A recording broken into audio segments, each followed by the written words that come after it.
বাংলাদেশে এবং বাংলাদেশের বাইরে পৃথিবীর বিভিন্ন প্রান্তে যে যেখান থেকে চ্যানেল আই দেখছেন আপনাদের স্বাগত জানাই তৃতীয় মাত্রা দেখবার জন্য।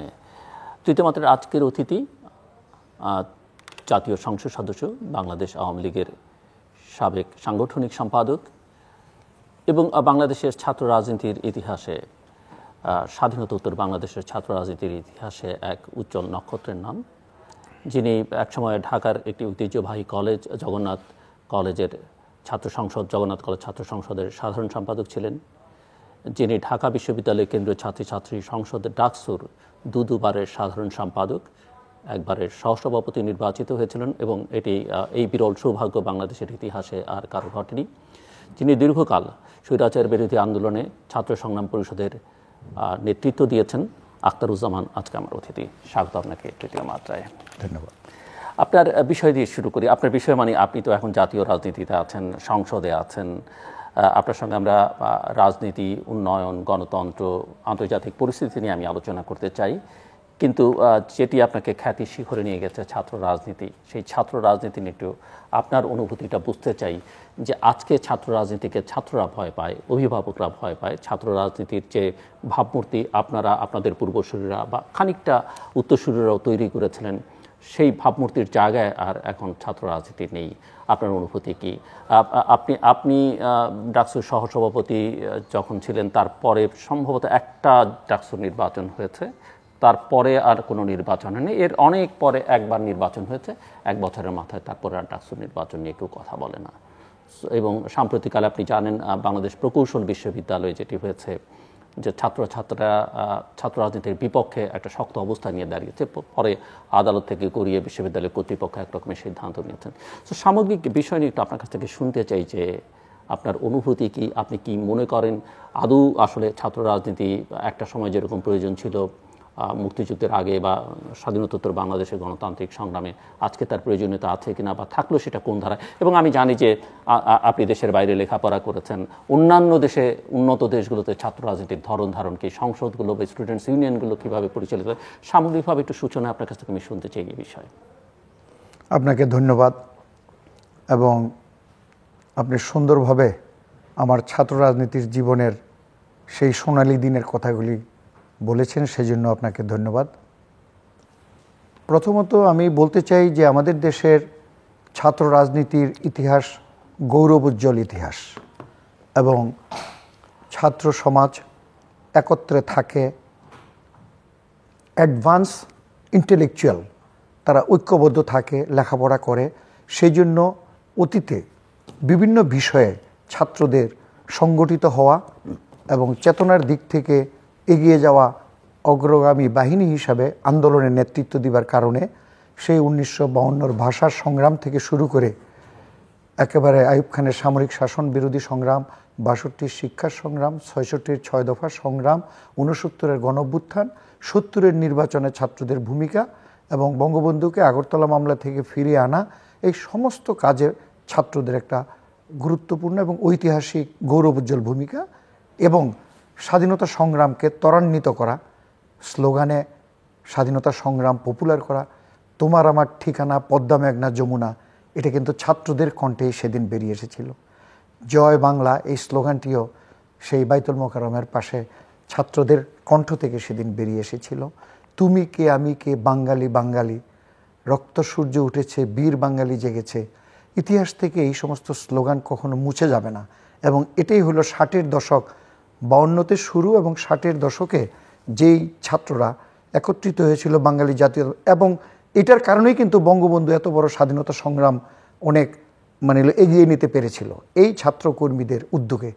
তখন আসলে যে ত্যাগী মনোভাবটা ছিল এবং যে মানুষের প্রতি যে ভালোবাসা ছিল এবং মাটির প্রতি যে ভালোবাসা ছিল এবং কলোনিয়াল উপনিবেশিকদের বিরুদ্ধে যে একটা প্রতিবাদ ছিল এবং বিক্ষোভ ছিল, এটাকে কিন্তু আমাদেরকে ঐক্যবদ্ধ করেছে। তো 60-এর দশকের পুরো এক দশকের ছাত্রকর্মীরাই কিন্তু 1971 সালের মুক্তিযুদ্ধকে ত্বরান্বিত করেছে। কাজে এই ইতিহাসটা অত্যন্ত গৌরবোজ্জ্বল। এবং এর পরেও কিন্তু হয়েছে ছাত্র আন্দোলন, সামরিক শাসনের বিরুদ্ধে আন্দোলন হয়েছে এই দেশে। যখন জিয়াউর রহমান সামরিক শাসন দিছে, এরপরে যখন এরশাদ সাহেব সামরিক শাসন দিছে, ইভেন কি 111-এর সময়ও কিন্তু এই ছাত্রদের এই প্রতিবাদ দেখা গেছে। তাহলে একটা জিনিস দেখা যায় যেখানে আসলে মানে প্রত্যক্ষভাবে স্বৈরাচার মানুষের গণতান্ত্রিক অধিকার হরণ হয়ে যায়, সেই সমস্ত ক্ষেত্রে ছাত্ররা খুব গুরুত্বপূর্ণ এবং অগ্রণী ভূমিকা পালন করে। ঠিক অনুরূপভাবে উপনিবেশের বিরুদ্ধেও পশ্চিম পাকিস্তানিদের বিরুদ্ধে ছাত্ররা খুব গুরুত্বপূর্ণ ভূমিকা পালন করেছে। কাজেই আমি এইটুকের মধ্যে রাখতে চাই ছাত্রদের ঐতিহ্য এবং ইতিহাস। এরপরে হয়েছে ছাত্র আন্দোলন, বিভিন্ন বাঁকে ঘুরেছে, বিভিন্ন মুখী হয়েছে। এবং এটা একটা কথা শুরুতে বলেছেন যে কলেজ ছাত্র সংসদগুলির নির্বাচন এবং ডাকসুর নির্বাচন, এই সমস্ত নির্বাচনগুলি না হওয়ার কারণে যে আরও ব্যাপক ছাত্র নেতৃবর্গরা আসতে পারত এবং শিক্ষাঙ্গনে যে একটা সঠিক রক্ত সঞ্চালিত হওয়ার যে সুযোগ ছিল, এ থেকে ছাত্ররা কিন্তু এক অর্থে বঞ্চিত হয়েছে। তবে আমি মাননীয় প্রধানমন্ত্রী শেখ হাসিনাকে ধন্যবাদ জানাই। 4 বছর আগে, এই কোভিডের আগে কিন্তু একটা উদ্যোগ নিয়ে একটা ডাকসু নির্বাচন হয়েছিল এবং মোটামুটি ভালো মানেরই ডাকসু নির্বাচন হয়েছিল। কিন্তু এরপরে যদি এটা কন্টিনিউ করতে পারা যেত, তাহলে কিন্তু আজকে আমরা আরেকটা মুক্ত বাতাস শিক্ষাঙ্গনে আমরা দেখতে পেতাম। এবং এটা তবে হলো কি, আমাদের দেশের মানে সবসময়ই কোনো একটা ছোটোখাটো ইনসিডেন্টকে কেন্দ্র করেই মূল ছাত্র রাজনীতির বিরুদ্ধে একটা কথা চলে আসে। মনে করেন বুয়েটে একটা দুঃখজনক ঘটনা সংঘটিত হয়েছে। এর জন্য আমরা সবাই ব্যথিত, দুঃখিত। এই ধরনের ঘটনা শিক্ষাঙ্গনে কেউ কখনো আমরা প্রত্যাশা করি না। কিন্তু এই কারণে সমস্ত ঐতিহ্যবাহী ছাত্র আন্দোলন তো কোনো অন্যায় অপরাধ করে নেই। বুয়েটেরটা একটা পার্টিকুলার একটা স্পেশাল কেস, অথবা কোনো একটা ইউনিভার্সিটি বা কোনো একটা হল হোস্টেলে একটা ঘটনা হয়েছে, সেই ঘটনার জন্য ওই পার্টিকুলার জায়গাটা, ওই ইস্যুটা রেসপন্সিবল। পুরো ছাত্র আন্দোলনকে দোষারোপ করে ছাত্র রাজনীতিকে দোষারোপ করাটা, এটাকে আমি সমীচীন মনে করি না। একটা ঘটনা ইস্যু। আমি একটু ইন্টারাপ্ট করি। আমি আপনার সরাসরি আপনার কর্মী ছিলাম, আপনাদেরকে আমরা নেতা হিসেবে দীর্ঘ সময় দেখেছি ছাত্র রাজনীতিতে, এবং আপনাদের জীবনযাপনও আমরা লক্ষ্য করেছি। সেই সময় ছাত্র নেতাদের এবং তাদের ঔজ্জ্বল্য অনেক অনেক বেশি ছিল আজকের ছাত্র নেতাদের চাইতে।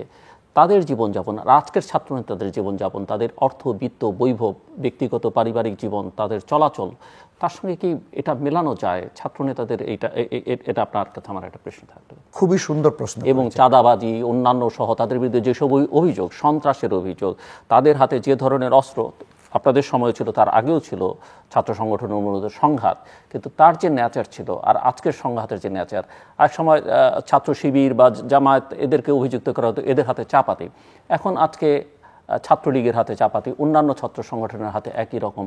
এটা আপনি কি বলবেন? আপনাকে ধন্যবাদ, খুবই সুন্দর একটা রিলিভেন্ট প্রশ্ন করেছেন। আমি এই জন্যই 60-এর দশকটাকে আলাদাভাবে বলেছি।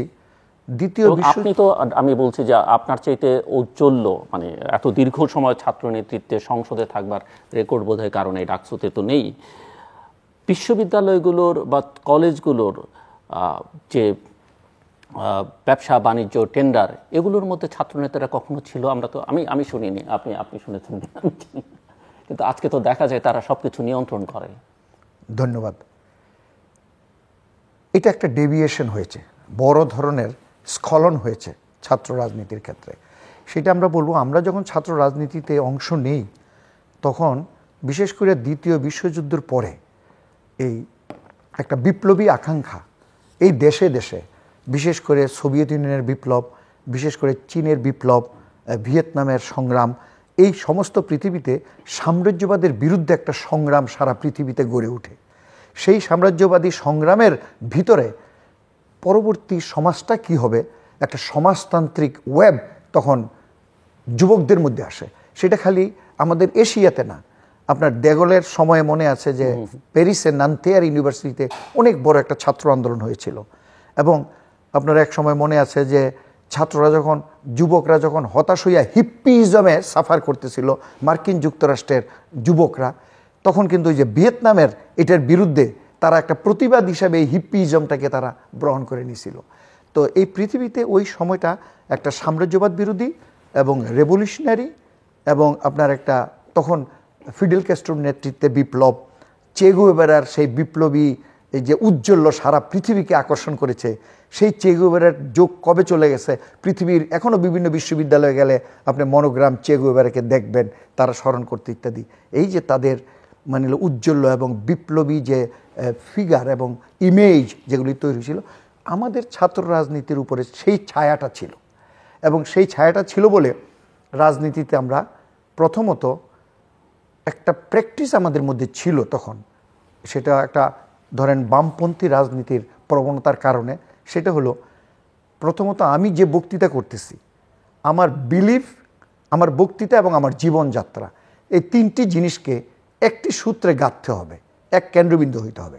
অর্থাৎ আমার বক্তৃতা একরকম আর আমার জীবনধারা আরেক রকম, আমার সংস্কৃতি আরেক রকম, এটা হতে পারবে না।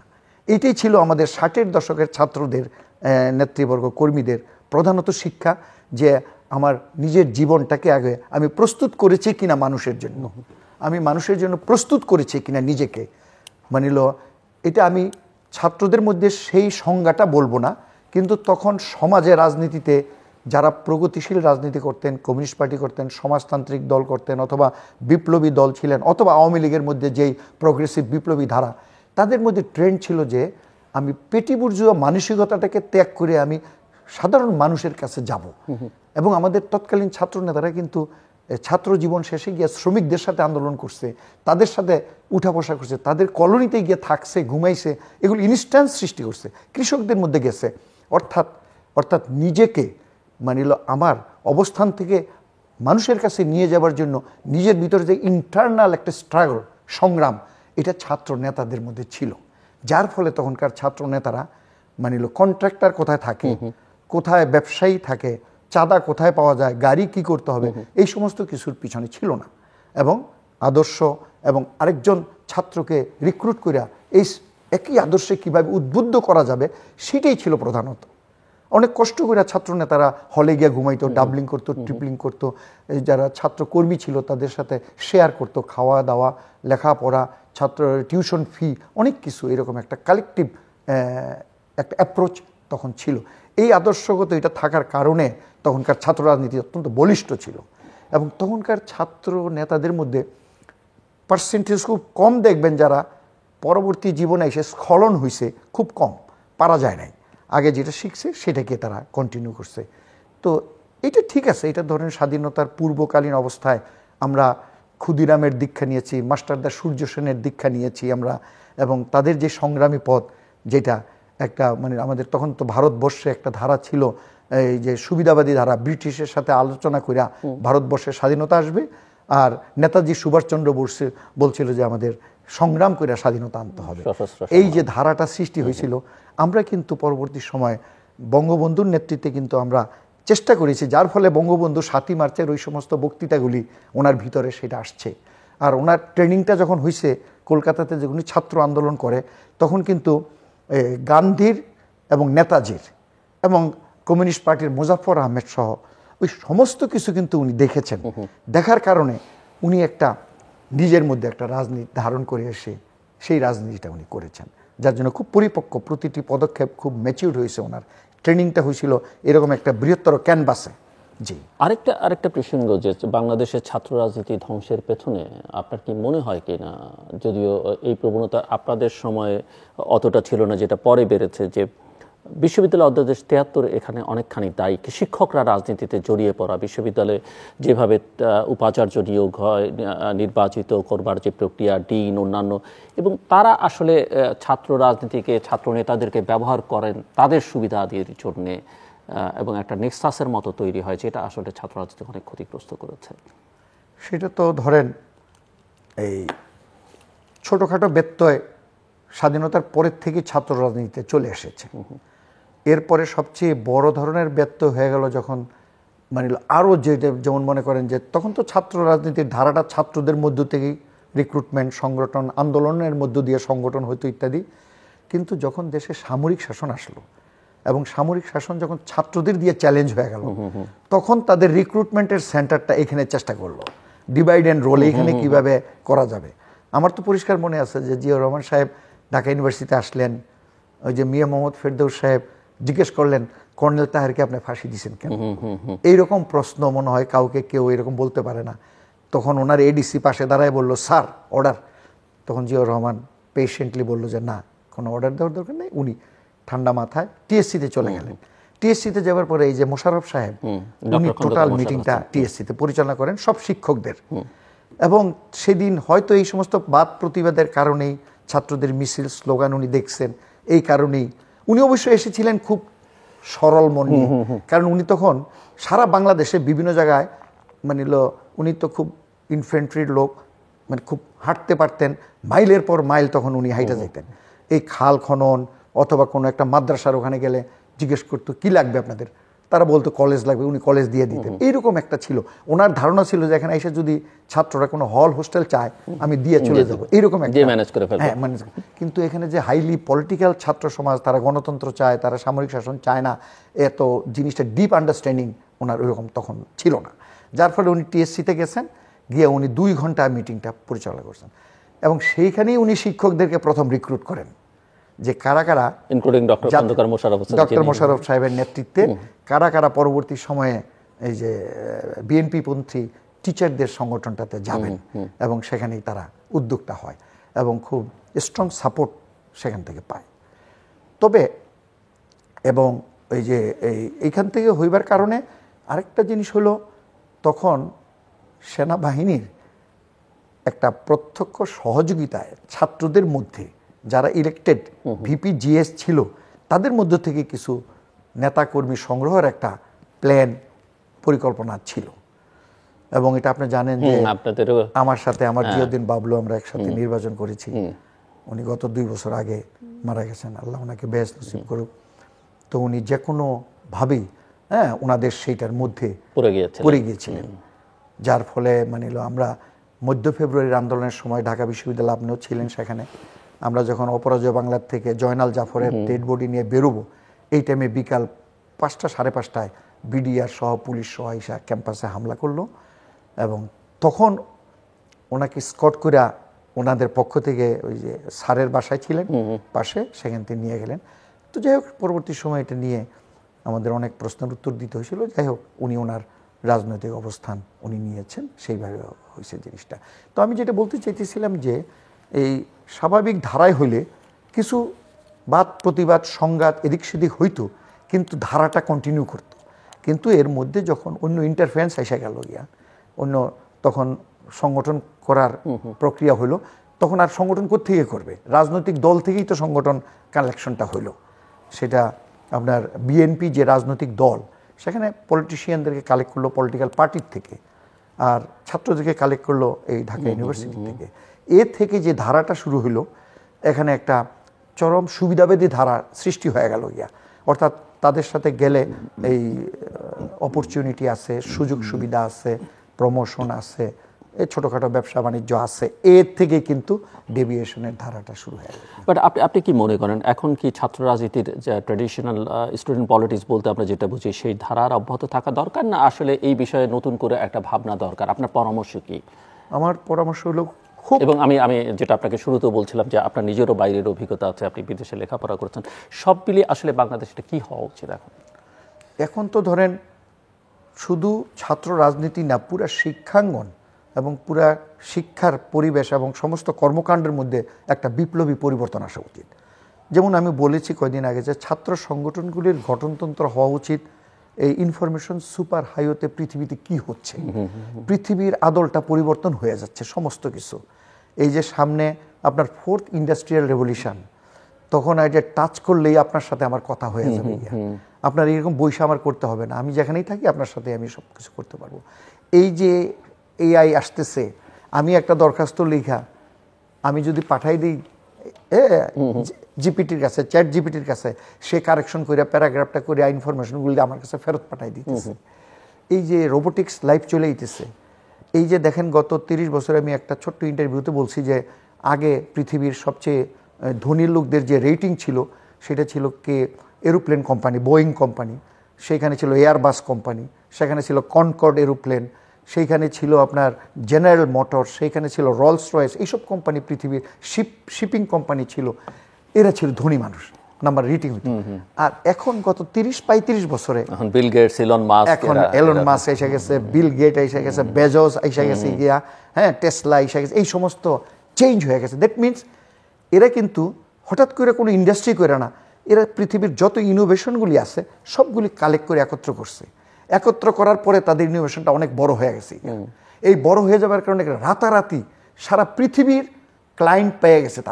তারা শুধু আমেরিকার ক্লায়েন্ট না, আজকে গুগলের ক্লায়েন্ট সারা পৃথিবীর মানুষ, আজকে এই ফেসবুকের ক্লায়েন্ট সারা পৃথিবীর মানুষ, টেসলার ক্লায়েন্ট এখন সারা পৃথিবীর মানুষ হইতে যাচ্ছে। তো এবং আজকের ওই যে অ্যামাজনের ক্লায়েন্ট সারা পৃথিবীর মানুষ। তার একটা এই ইনোভেশন এসে একটা ওয়ার্ল্ড মার্কেট পেয়ে গেছে। মানে এত বড় ওয়ার্ল্ড মার্কেট পেয়েবার কারণে ওয়ার্ল্ড ক্লাস বিজনেস দাঁড়ায় গেছে তাদের, এবং সামনে কিন্তু এই প্রতিযোগিতা আসতেছে।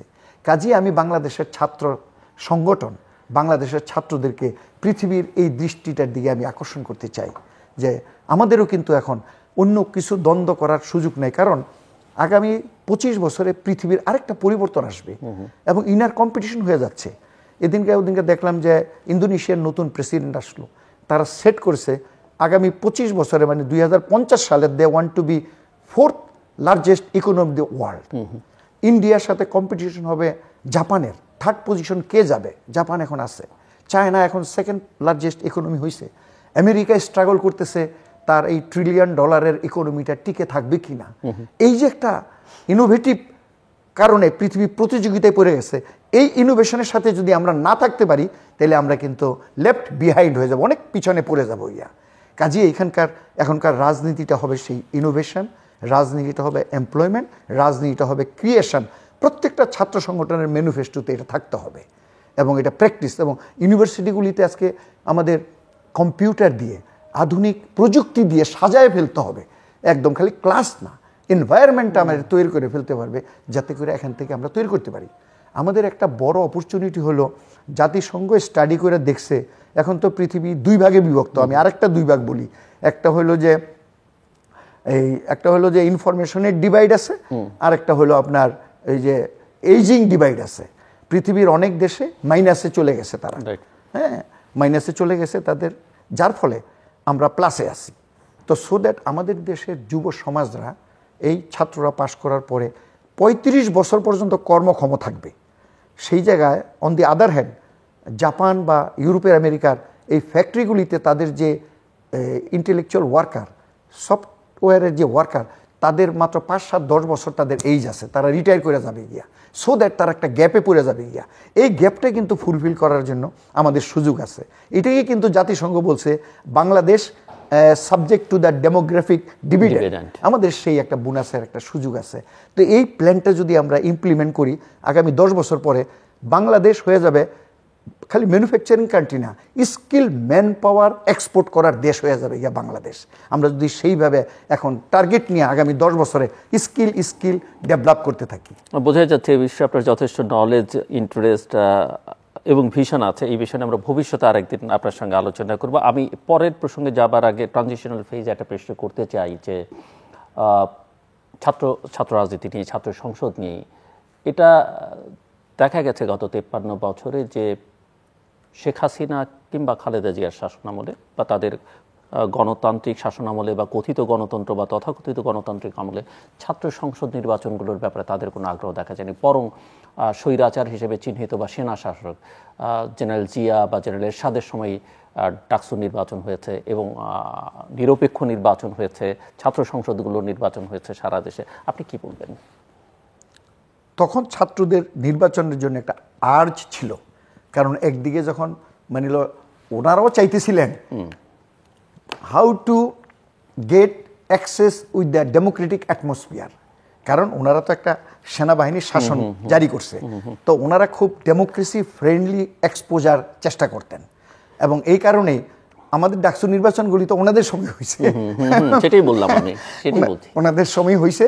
শুধু এরশাদ সাহেব একটু মিস্টেক করে ফেলছিল। ডাকসু নির্বাচন হলো 20 জানুয়ারি, মার্চের 24 তারিখে উনি আইসে এটা বন্ধ করে দিলেন, পরবর্তী সময় আবার এটা রেস্টোর করছে। তো সেই পরিপ্রেক্ষিতে আমাদের দেশে মানে ওই কলোনিয়াল শাসন থাকার পাকিস্তানি 23 বছরে এবং মার্শাল্য থাকার যেই সময়গুলিতে ছিল, তখন ছাত্র সংসদগুলি ছিল আমাদের গণতন্ত্র চর্চার কেন্দ্রবিন্দু। ছাত্র সংসদগুলি আপনার সময় একটা সময় মনে রাখবেন, ওই যে প্রকৌশল বিশ্ববিদ্যালয়ের সেই প্র্যাকটিসটা আছে, ছাত্র সংগঠনের নামে হইতো না, তারা একটা নাম নিত নিজেদের মধ্যে। চিটাগাঙে দেখছি তখন এই তখন অভিযাত্রিক সহ এরকম বিভিন্ন নাম দিয়ে, যেখানে যেখানে ডাইরেক্ট ছাত্র রাজনীতি, ছাত্র সংগঠন নাম দিয়ে করা যেত না, একটা নিক নেম নিত তারা, নিয়ে সেটা দিয়ে করতো। তো আমার কাছে সেটা মনে হয়েছে যে যতদিন দেশে সামরিক শাসন ছিল, ছাত্র সংসদগুলি গণতন্ত্র চর্চার সূতিকাগার ছিল। যতদিন বাংলাদেশে কলোনিয়াল শাসন ছিল, গণতন্ত্র চর্চার সূচিকার ছিল। এখানে ছাত্রদের একটা কাউন্সিলিং বা একটা কনভেনশন হওয়া দরকার, সবারই মতামত। দেশে যখন পার্লামেন্ট থাকে বা সংবাদপত্রের স্বাধীনতা থাকে অথবা কথা বলার, টেলিভিশনে ডিবেট করার স্বাধীনতা থাকে, তখন যে ছাত্র রাজনীতি, ছাত্র রিক্রুটমেন্ট, ছাত্র আদর্শ, এগুলি কি হওয়া উচিত, এই মর্মে একটা কনভেনশন হওয়া দরকার। কারণ এটা তো একটা অ্যাডভান্টেজ আছে, মানে পার্লামেন্টে ছাত্রদের দাবিগুলি কিভাবে যাবে, ছাত্রদের বিভিন্ন ছাত্র সংসদ তো শুধু আন্দোলন করার জন্য না, ছাত্র সংসদের মূল কাজটা হলো ছাত্রদের ইন্টারেস্টটা রক্ষা করা, তাদের কালচার, তাদের ডিমান্ড, হল হোস্টেলে থাকা, তাদের খাওয়া দাওয়ার পরিবেশ, কালচার, স্পোর্টস, এগুলি ছাত্র সংসদ, এটি মূল কাজ। কিন্তু আনফর্চুনেটলি পলিটিক্সের এই উদ্বিগ্নতার কারণে ছাত্ররা তার নিজস্ব এই যে প্র্যাকটিস থেকে বঞ্চিত হয়ে গেল গিয়া। মানে কালচারাল যে ঢাকা বিশ্ববিদ্যালয় থেকে নাট্যাঙ্গনের বাংলাদেশের যত জাতীয় নাট্য অভিনেতা ব্যক্তিত্ব ঢাকা বিশ্ববিদ্যালয় থেকে আসছে। এবং আপনার মনে আছে ঢাকা বিশ্ববিদ্যালয়ে যখন সাংস্কৃতিক সপ্তাহ করতাম আমরা, এই সকল জাতীয় নাট্য ব্যক্তিত্ব, জাতীয় সমস্ত সাহিত্য ব্যক্তিত্ব, তারাই কিন্তু এগুলি পরিচালনা করতেন। টিএসসির সাথে একটা সংযোগ ছিল, এবং ফুটবল মাঠের সাথেও কিন্তু আমাদের ফুটবলারদের একটা সংযুক্ত ছিল, এবং তারাই কিন্তু ডাকসুর ক্রীড়া সম্পাদক হইতো, তারাই ডাকসুর সাহিত্য সম্পাদক হইতো, যাদের সাথে এই বাস্তব সাহিত্য অঙ্গনের সাথে জড়িত। কাজেই আমি তো মনে করি যে রাজনীতি, সংঘাত, এই সমস্ত ভয়ে ছাত্ররা তার কালচারাল অধিকার, ছাত্র জীবনে যে ডিবেট করার সুযোগ, ছাত্র জীবনে যে গান গাইবার সুযোগ, ছাত্র জীবনে যে খেলার সুযোগ, ফুটবল, এগুলির থেকে তারা বঞ্চিত হয়ে গেছে। তো আমার মনে হয় যে অ্যাটলিস্ট মানে কন্ট্রোল করে হলেও আমরা ছাত্র সংসদ, ছাত্রদের গান বাজনা চর্চা, কম্পিউটার নেওয়া, সাহিত্য রচনা করা, দেওয়াল পত্রিকা বের করা, অথবা এই নতুন মানে ফেসবুকে তাদের সৃজনী শক্তি বিকাশ করা, এইটুকের মধ্যে আমার মনে হয় খুব জরুরি। তাইলে সজীব থাকবে। তাইলে এই যে আজকে নানানবিধ বদভ্যাস সোসাইটিটা ছেয়ে যাতেছে, এটাকে এর থেকে বাইর করার একটা অন্যতম পন্থা হলো একটা কালচারাল ব্যাপক একটা মুভমেন্ট। মূল ধারাটা কালচারাল মুভমেন্টে থাকলে এগুলি করার সময়ই পাইতো না। আপনি আপনার ছাত্র রাজনীতির নেতৃত্ব সবটাই শুরু হয়েছে মুক্তিযুদ্ধের আগে পরে মিলিয়ে একটা দীর্ঘ সময়, এবং 80-র দশকের মাঝামাঝি সময় পর্যন্ত বা শেষ ভাগ পর্যন্ত বলা যেতে পারে যে আপনি রাজনৈতিক ছাত্র নেতৃত্বের চরম শিখরে ছিলেন।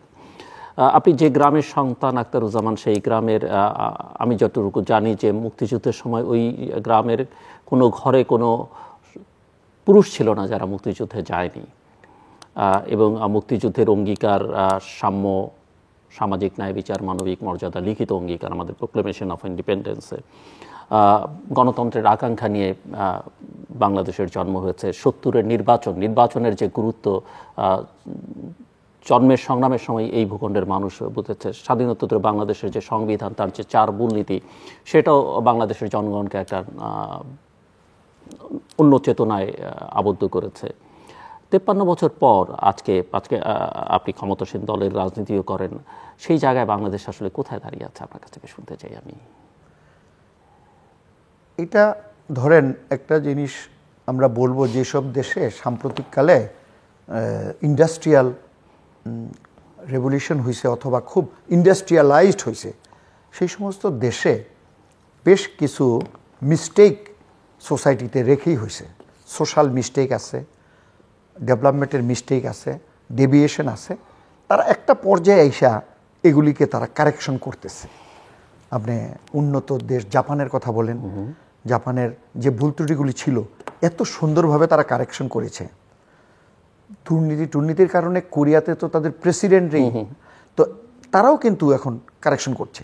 আর চায়নাতে হঠাৎ করে যে ইকোনমিক তাদের মানে দেং জিওপিং থেকে 82 থেকে যে তাদের নতুন ধারাটা শুরু হয়েছে, তখন তারা আদর্শ বাস্তবায়ন না করে খাদ্য দ্রব্য, অন্ন, বস্ত্র, কীভাবে নিজের জীবন সারভাইভ করবে এটার প্রতি গুরুত্ব দিচ্ছে। দিবার কারণে তাদের আদর্শের বাইরে কিছু জিনিস হয়ে যাবার কারণে এখন এই যে বড় বড় অ্যাক্সিডেন্ট দেখি, বড় বড় ইত্যাদি হয়েছে তখনকার এই ধারার। কিন্তু কোনো না কোনো পর্যায়ে গিয়ে আপনাকে এই কারেকশনটা করতে হবে। তো আমরা 1971 সালের মুক্তিযুদ্ধের মধ্য দিয়ে যে দেশটা অর্জন করেছি, সেই দেশে আমাদের যে মুক্তিযুদ্ধের কমিটমেন্ট ছিল, সেই কমিটমেন্ট বাস্তবায়নের ক্ষেত্রে আমাদের কোনো কোনো জায়গায় মিস্টেক আছে, দুর্বলতা আছে, এবং মানে মূল জিনিসটাকে, জাতীয় জিনিসটাকে সামনে রেখে রাজনীতিটাকে না করে আমরা মূল জিনিস থেকে বিচ্যুত হয়ে রাজনীতি করেছি। তো আমি সেই বিতর্কে যাব না। আমাদের যদি এই বিচ্যুতিগুলো, আজকে আমরা যতই উন্নতি হই না কেন, আমরা যদি ভালো কোয়ালিটি না করি তাহলে আমার ব্রিজ কিন্তু ভেঙে পড়বে। আমি যতই উন্নতি করি, আমার যদি মানবিক বিকাশ না হয় তাহলে পৃথিবীতে সভ্য মানুষ হইতে পারবো না, আমরা মেশিনের মতো হয়ে যাব গিয়া, এবং আমরা ভালো মানুষ হিসাবে স্বীকৃতি পাবো না। তো মুক্তিযুদ্ধের মধ্য দিয়ে একটা দেশের মানুষের সেই চেতনা, সেই মমত্ববোধ দেশের প্রতি, মাটির প্রতি থাকতে হবে, সেইটাও কিন্তু আজকে আমাদের এই ক্যাম্পেইনটা দরকার ভিতরে। এবং এইটাই কিন্তু আপনার ভিতরে আপনার বিকন, আলোর মশাল, এইটাই আপনাকে জীবিত রাখবে। আপনার এই বাহ্যিক অর্থ, গাড়ি বাড়ি, এগুলি কিন্তু সোসাইটিকে অনেক দিন লংজিভিটি করবে না। এই ভিতরে আপনার যে মানবত্ববোধ, মানুষের প্রতি ভালোবাসা, নিজের জীবনবোধ, সুন্দর জীবন, সুখী জীবন, অল্পর মধ্যেই মানুষ সুখী জীবন। এখন তো পৃথিবীর মধ্যে ডেফিনিশন হচ্ছে গরিব দেশ সুখী হয়ে যাচ্ছে। ভুটান, হ্যাঁ, এরা খুব খুশি, তারা অল্পতে খুশি। আমি এই সাইকোলজিটা চিন্তা করি। আমি যখন গ্রামে ভোটের কাজে গেছি, তখন এত দরিদ্র ঘরে ঢুকছি, এই লোক কিভাবে এত অট্ট হাসি দিতেছে, আমাকে দেখে এত জড়ায়ে ধরতেছে, তার ভিতরে এই আনন্দের স্পিরিটটা কিরকম, আমার কাছে মনে হয়েছে যে আই মাস্ট লার্ন। আমি এতটুকু ভালো সুযোগ সুবিধা নিয়ে আমি এত সুখ কইতে পারি না, আমি এত জোরে হাসতে পারি না। আমি একটা গ্রামের দরিদ্র মানুষ, একবেলা খাইছে আরেক বেলা নাই তার হয়তো খাওয়া, এই মানুষটা যে আমাকে করলো, অর্থাৎ হ্যাপিনেসটা মানুষ তার মতো করে সে করে, এটাকে জীবিত রাখাটা আমাদের দরকার। কাজেই তখনই আমাদের অনেক জিনিসের প্রতি আগ্রহটা কম, যে আমি সেই গাছটাই ধরবো যেই গাছটা আমি পুরাটা করতে পারবো, ধরতে পারবো।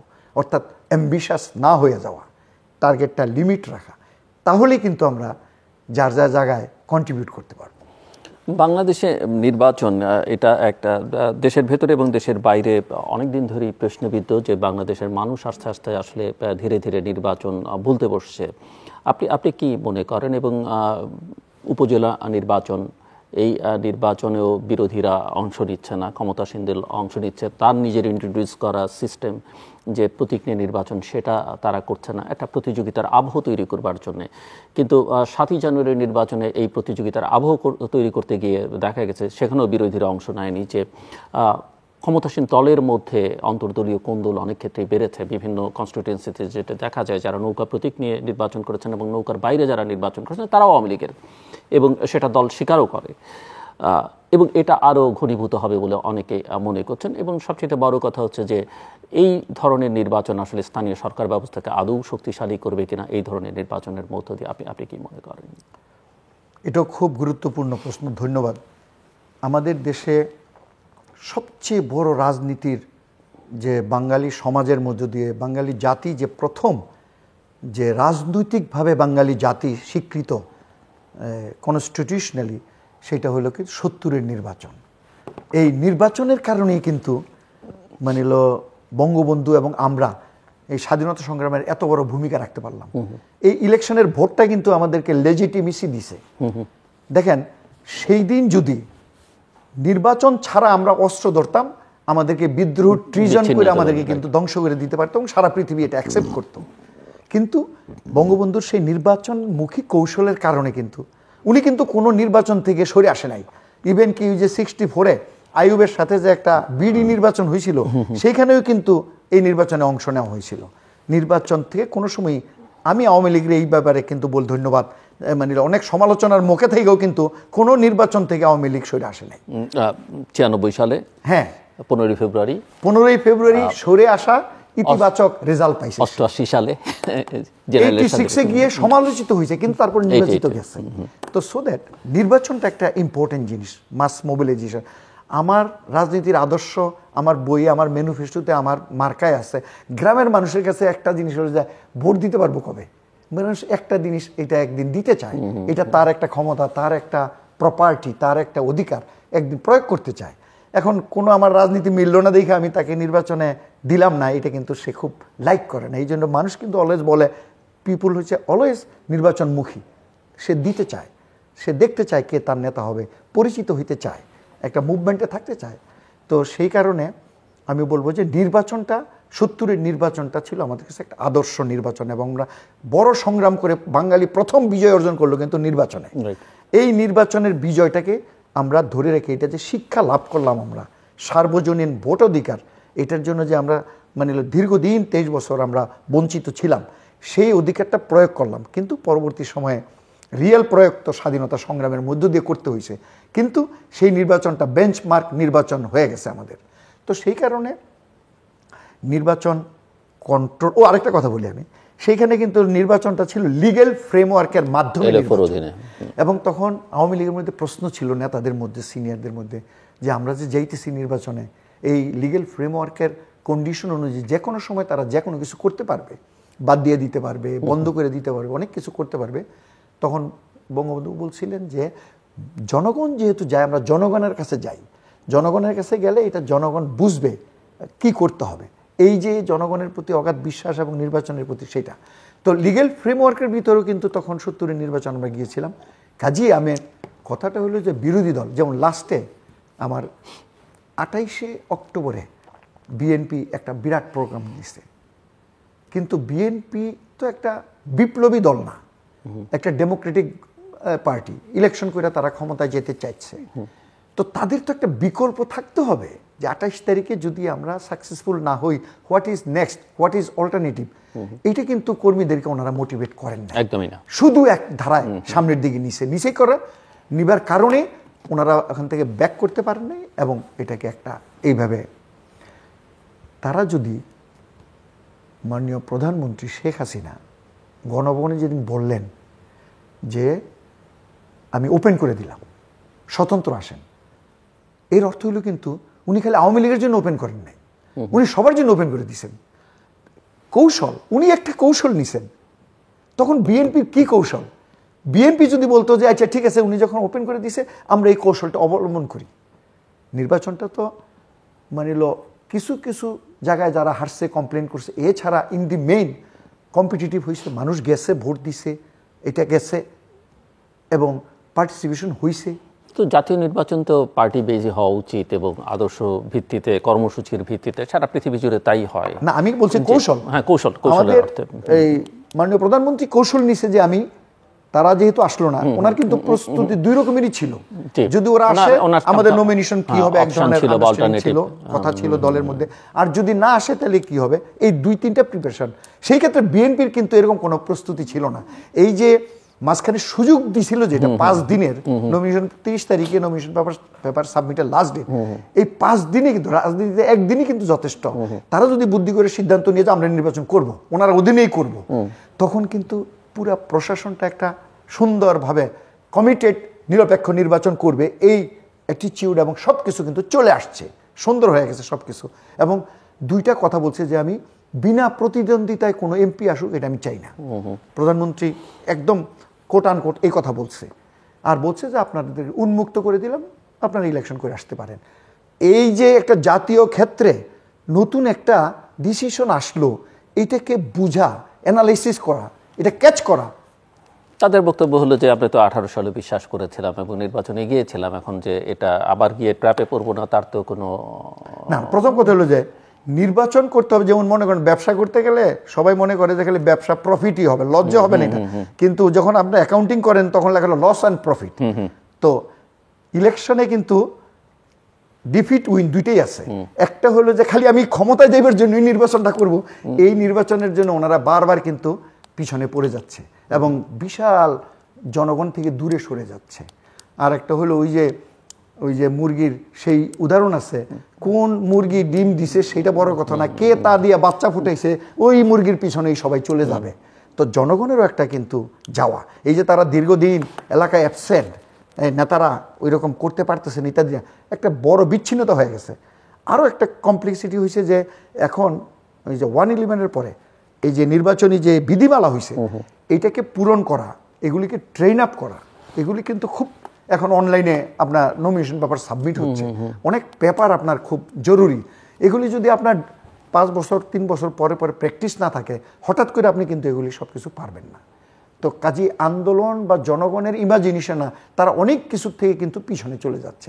আর 15-20 বছর পরে একটা দল যদি এগুলিতে না থাকে, তো কনস্টিটিউশনে পরিবর্তন হয়ে যাওয়ার কথা। 5 বছর পর পর লেখা আছে কনস্টিটিউশনে যে আমরা, তাদের গঠনতন্ত্রে লেখা আছে 5 বছর পর পর নির্বাচনে আমরা করব।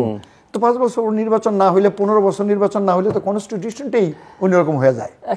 একটা বিষয় গত কয়েক বছর আমরা এই আলোচনা বিতর্ক রাজনীতি শুনেছি, এবং সরকারের দিক থেকে কেউ সবাই না হলেও ধারণা দিয়েছেন যে উন্নয়নটাই আগে, উন্নয়নটাই তাদের প্রধান আরাধ্য বিষয়, এবং এই উন্নয়ন না গণতন্ত্র, এই বিতর্কে যদিও পলিটিক্যাল সায়েন্টিস্টরা বা ইকোনমিস্টরা এখন বলেন যে কোনো উন্নয়নই টেকসই হবে না যতক্ষণ না পর্যন্ত গণতান্ত্রিক শাসন নিশ্চিত করা যাচ্ছে।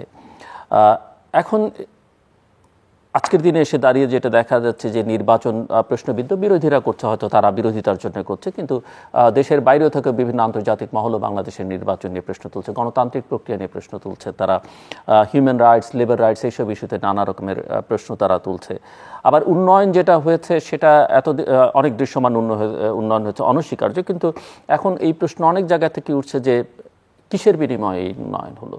এখন করাপশন, র্যাম্পেন্ট করাপশন, দেশের টাকা বাইরে চলে যাচ্ছে, আর্থিক খাতের অবস্থা খারাপ, ডলারের বাজার অস্থিতিশীল, ক্যাপিটাল মার্কেটের অবস্থা ভালো না, সব মিলিয়ে সাধারণ মানুষ ইনফ্লেশনের কারণে সাফারার। সো আপনি এই জায়গায় যে ব্যালেন্সের জায়গা, সেই ব্যালেন্সটা করতে ব্যর্থতা যদি বলি, আপনি কন্টেস্টও করতে পারেন, সেটা কেন এবং সেই জায়গায় আসলে ত্রুটি বিচ্যুতিটা কোথায় বা কী করণীয় ছিল বলে আপনি মনে করেন? এখন আমাদের ধরেন অনেক উন্নয়ন হয়েছে, মেগা প্রজেক্ট হয়েছে। এখন পদ্মা সেতু বানাইবার পরে যদি মানে আমার অপটিমাম লেভেলে যদি ওইখানে গাড়ি চলাচল না করে, তাহলে তো আমি পদ্মা সেতুর রিটার্ন টানতে পারবো না। আজকে মেট্রো রেল হইবার পরে মানুষ যদি প্রপার মানে সার্ভিসটা আমরা ওখানে না করতে পারি, তাহলে আমি এখান থেকে রেভিনিউটা আনতে পারবো না। তো এই ইনফ্রাস্ট্রাকচার ইত্যাদি হয়েছে, এগুলির জন্য এখন আমার দরকার more and more investment, more and more employment. এই দুইটা করতে হলে কিন্তু আমার যে ভুলভ্রান্তি আছে, যারাই পৃথিবীতে এখন আমার কাছে ইনভেস্ট করতে আসবে, আইসেই দেখবে যে আমার এই যে মাননীয় প্রধানমন্ত্রী গেছেন আজকে থাইল্যান্ডে, ওখানে আসিয়ানদের সাথে করা হবে। আসিয়ান অন্তর্ভুক্ত হইলে অনেক অপরচুনিটি বেড়ে যাবে, ইম্পোর্ট এক্সপোর্টের ক্ষেত্র বেড়ে যাবে। এখন দুনিয়ার যে কোনো ইনভেস্টার আইসা প্রথমত দেখবে আমার ল আমাকে সাপোর্ট করে কিনা, পলিটিক্যাল এনভায়রনমেন্ট আমাকে সাপোর্ট করে কিনা, আমার ক্যাপিটাল আমাকে ফেরত নিতে পারবো কিনা, আমার প্রফিট আমি নিয়ে যেতে পারবো কিনা। এখানে অনেক অ্যাডভান্টেজ আছে, আমাদের কম্পিটিটিভ লেবার পাবো আমরা, অনেক ট্রান্সপোর্টেশন কম্পিটিটিভ, ট্যাক্স রিবেট টাবেট, এগুলি সব ঠিক আছে, কিন্তু আইসা কোয়ালিটি অফ দ্য কান্ট্রি। এখন কিন্তু গ্রেডিং, যেমন আমেরিকার মানে AAA আছে কি না, এই যে ব্যাংকিং ক্ষেত্রে, হ্যাঁ এইগুলি কিন্তু এখন তাহলে আমার এই যে ধরেন সব মিলিয়ে 500-600 বিলিয়ন ডলারের যে ইনভেস্টমেন্টটা আমরা করছি, এই ইনভেস্টমেন্টটাকে যদি আমি অপারেট না করতে পারি, তাহলে তো আমার রিটার্ন পাবো না। এই অপারেট করার জন্যই আমাদের শুদ্ধ গণতন্ত্র, শুদ্ধ প্রশাসন, শুদ্ধ আইন ব্যবস্থা আমাদের দরকার। এবং মাননীয় প্রধানমন্ত্রী, আমি বিশ্বাস করি যে এখন এই পথটাই অনুসরণ করে এই ইন্টারন্যাশনাল ইনভেস্টরদেরকে ইনভাইট করবে, এবং ইন্টারন্যাশনাল ইনভেস্টরদের একটা লজিক্যাল এনভায়রনমেন্ট আমাদের দেশে তৈরি হবে, এবং এটা দিয়ে আমরা কিন্তু ইকোনমি রিকভার করব। এই ইনভেস্টমেন্ট হইলে আবার নতুনভাবে কাজ শুরু হইলে 100টা ইপিজেড যদি করি, 1 লক্ষ করে লোক যদি হয়, 1 কোটি লোক এমপ্লয়মেন্ট হবে, এগুলির মধ্য দিয়ে ইকোনমিটা শক্ত হবে। এই আমাদের এই ডলারের এগেনস্টে আমাদের যে টাকার মান, এটাকে আরও শক্ত হবে। এটা কিন্তু সব দেশেই হচ্ছে। এই জাপানের ইয়েন কিন্তু এখন 154 ইয়েন হয়ে গেছে $1 এগেনস্টে, এটা কিছুদিন আগে 110 ইয়েন ছিল। এরকম সব জায়গায় কিন্তু এরকম সাফার করতেছে, কিন্তু এটা ধরেন আগামী 2 বছরের মধ্যে এটাকে রিকভার করতে হবে, এবং সেই সিচুয়েশনটাও আসতেছে হবে। আজকের বিশ্ব বাস্তবতায় বৈদেশিক সম্পর্ক বা অন্যান্য দেশের সঙ্গে সম্পর্কটা অত্যন্ত গুরুত্বপূর্ণ, কিন্তু পৃথিবী এমন একটা জায়গায় এসে দাঁড়িয়েছে যেখানে আসলে আপনি কোনো না কোনো পক্ষে, যেটা বাংলাদেশের সংবিধানের মধ্যে লিপিবদ্ধ আছে, ৭২ সালে করা হচ্ছে, সবার সঙ্গে বন্ধুত্ব, কারোর সঙ্গে বৈরিতা নাই, অনেকেই মনে করেন যে সেটা এখন আসলে আর সেই অর্থে কার্যকর নয়। বাট আমি আপনার কাছে যেটা বুঝতে চাই, আপনি কি মনে করেন যে বৈদেশিক সম্পর্কের ক্ষেত্রে বাংলাদেশ রাইট ট্র্যাকে আছে কি না? কারণ অনেক রকমের প্রশ্ন নানা মহল থেকে, সরকারের সঙ্গে আমরা কারো কারো সম্পর্কে টানাপোড়েন দেখি, বিরোধীরা কারো কারো উপরে ক্ষিপ্ত দেখি নানা কারণে। আপনার নিজের বক্তব্য কি? তবে হলো কি, এখন খুব আয়রন বাউন্ড শক্ত ইন্টারন্যাশনাল রিলেশন কোনো দেশই মেনটেন করতে পারতেছে না, সবাই একটা ফ্ল্যাকচুয়েটিং এর মধ্যে আছে। আমেরিকার সাথে চায়নার গত ৫-৬ বছরের যে বৈরিতা, এরপরেও কিন্তু তাদের অর্থমন্ত্রীকে কিন্তু বারবার পাঠাইতেছে যে তুমি ইলেকশনের আগে এটা রিপেয়ার কইরা এই মার্কেটটাকে কন্ট্রোল করো, যাতে আমরা ভোটাভুটিটা ঠিক মতো করতে পারি। সো দ্যাট এখানে দুইটা কারেন্ট আছে, একটা ওভার কারেন্ট আর একটা আন্ডার কারেন্ট। তো এই ক্ষেত্রে কেউ কিন্তু খুব সলিড জায়গায় বসে নাই, সবাই কিন্তু যার যার জায়গায় নতুনভাবে ডেফিনিশন হচ্ছে মানে ওয়ার্ল্ডের মধ্যে যেমন relocation of the economy and industry হচ্ছে, রিলোকেশন অফ দি ফ্রেন্ডশিপ, এক নেশনের সাথে কোন নেশনের কত সম্পর্ক হবে, এটা আবার কিন্তু রিভাইটালাইজেশন, রিডেফিনিশন হচ্ছে, নতুন নতুন জোট হচ্ছে, নতুন নতুন জায়গায় কিছু স্পেসিফিক দিক হইতেছে। চায়না সিকে কেন্দ্র কইরা এক ধরনের ওখানে তারা বাইরের কোনো লোকরা নিতে চাইতেছে না, যে কয়টা একত্রিত হয়েছে তারা ওইটার মধ্যে থাকতে চাইতেছে, খুব শক্ত কিছু করতে চাইতেছে। তারপরে জাপান, ইউকে এবং ইটালি মিলে এখন যে নতুন যুদ্ধজাহাজ বানাইছে, একটা এরোপ্লেন, মানে এগুলি সাংঘাতিক, সারা পৃথিবীকে এগুলিকে কন্ট্রোল করবে, এরকম একটা জায়গায় চলে আসতেছে। অর্থাৎ এখন আমেরিকার বাইরেও অনেক জিনিস, অনেক ইউনিটি এগুলি হচ্ছে। জার্মানি ক্ষতিগ্রস্ত হয়ে গেছে রাশিয়া থেকে গ্যাস ওই সরবরাহটা না থাকার কারণে, তার ইকোনমিটাও গত 30 বছরে জার্মান এরকম ইকোনমি ফেস করে নাই যেটা এখন রিসেন্টলি করতেছে। কাজী সবাইরই কিন্তু মানে প্রথম হলো our nation, our citizen first, তারপরে সারা পৃথিবী। কিন্তু ব্রডার অ্যালায়েন্স, ব্রডার এগুলি আছে। সেই ক্ষেত্রে এই যে ইন্টারন্যাশনাল উইকনেসগুলি আছে, এগুলি আমরা ভালোভাবে ক্যালকুলেট কইরা আমরা যদি, আমাদের তো এই মুহূর্ত পর্যন্ত ওইটা কার্যকরী থাকতেছে না, তো যেখানে যতটুকু দরকার, তেল যার কাছে পাবো তার কাছে আমার যাইতে হবে, গ্যাস যার কাছে পাবো তার কাছে যাইতে হবে, অর্থনৈতিক সাহায্য যার কাছে পাবো তার কাছে আমাদের যাইতে হবে। আপাতত সেই ভিত্তিতেই মানে কোনো আমরা যেন হঠাৎ করে কোনো কিছুতে গিয়ে ফ্র্যাগমেন্টেড না হয়ে যাই, এইটা লক্ষ্য রাখতে হবে। আমাদের ইস্যুটা একটু ভিন্ন, আমাদেরকে রিকভার করতে একটু সময় লাগবে, আমাদের নিজস্ব সেটাকে কেন্দ্র করেই করতে হবে। তো আমি তো মনে করতেছি যে এখন পর্যন্ত আমরা নানাবিধ উপায় অবলম্বন করে ভালোই আছি। সো আমি একেবারে শেষ প্রান্তে আপনার কাছে আমার শেষ প্রশ্ন সেটা হচ্ছে যে বাংলাদেশের 53 বছরের ইতিহাসে সংসদ নিয়ে কখনই খুব একটা আশাবাদী হবার পরিস্থিতি তৈরি হয়নি। সংসদ নিয়ে নানা রকমের, অনেক ক্ষেত্রেই সংসদ ফাংশন করেনি বলে অভিযোগ, বিরোধীরা ইলেকশন করলেও সংসদে দীর্ঘদিন থাকেনি।